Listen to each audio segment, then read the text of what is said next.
Hello, Gene Schwimmer here. Welcome to today's vlog. As you already saw from the title of today's vlog, I'm starting a new series, European Union Death Watch. There has been so much news coming out of the European Union lately, the problems that they've been having, that I decided that it merits a whole new series. But before I get into that, a couple of smaller items. The first one, pay attention to this because this is very important if you are one of these people who is wearing a face mask.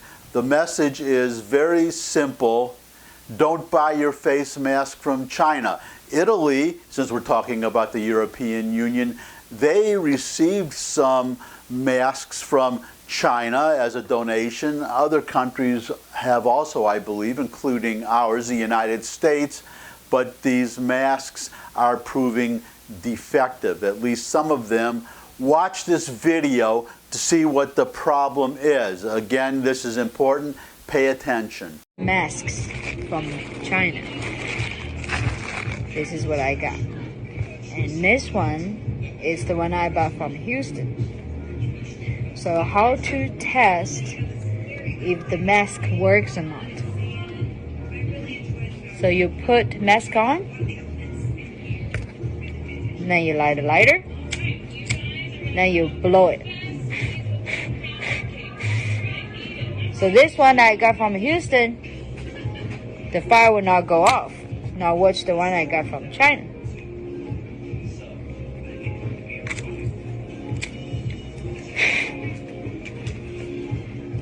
So this one you cannot wear outside. It's not gonna work unless you put the two together.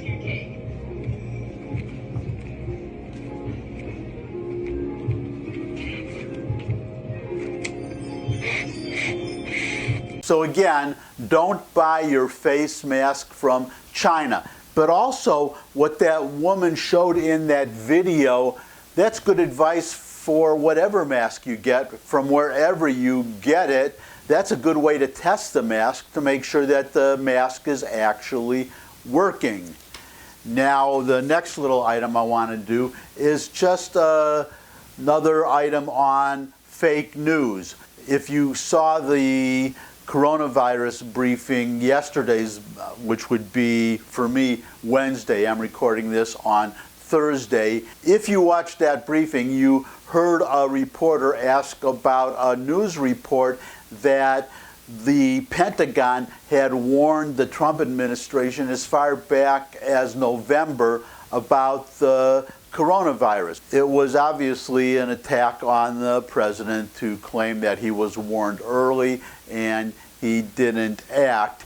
I'm going to talk about this more in a future vlog, but what matters for today is this headline. Pentagon issues rare public rebuke against ABC for claim White House was warned of pandemic in November.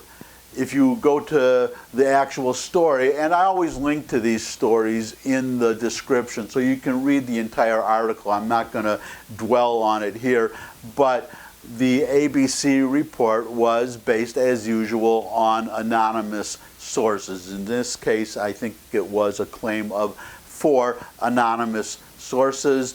The Pentagon is repudiating that report, is rebuking that report. And again, this is just another example of the media running with the story without going to the source of the story or the subject of the story, in this case the Pentagon and the White House, by the way, and getting their response. Had they checked, had ABC checked with the Pentagon first, they would have gotten the reply from the Pentagon that the story is bogus. They would have gotten that before they published the story, which actually gives me a thought I could share with everybody right now.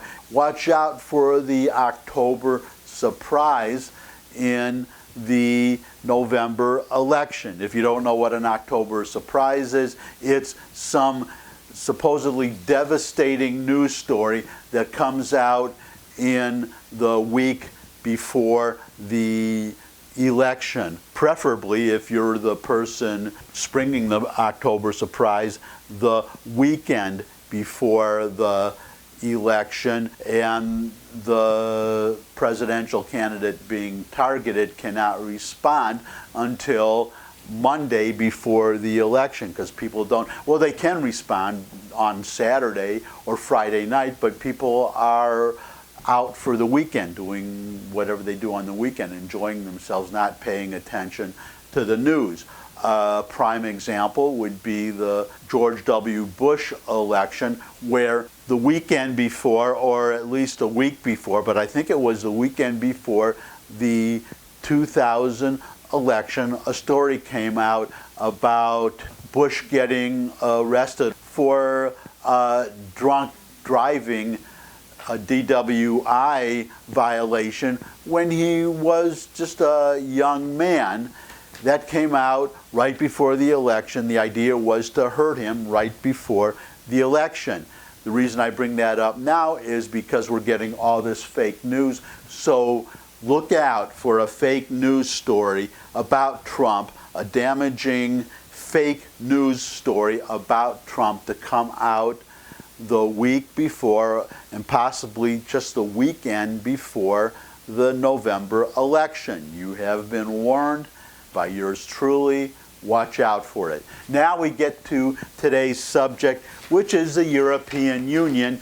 Two stories that, to me, point to the eventual demise of the European Union. Either the demise, the death of the European Union, or a great change in the European Union.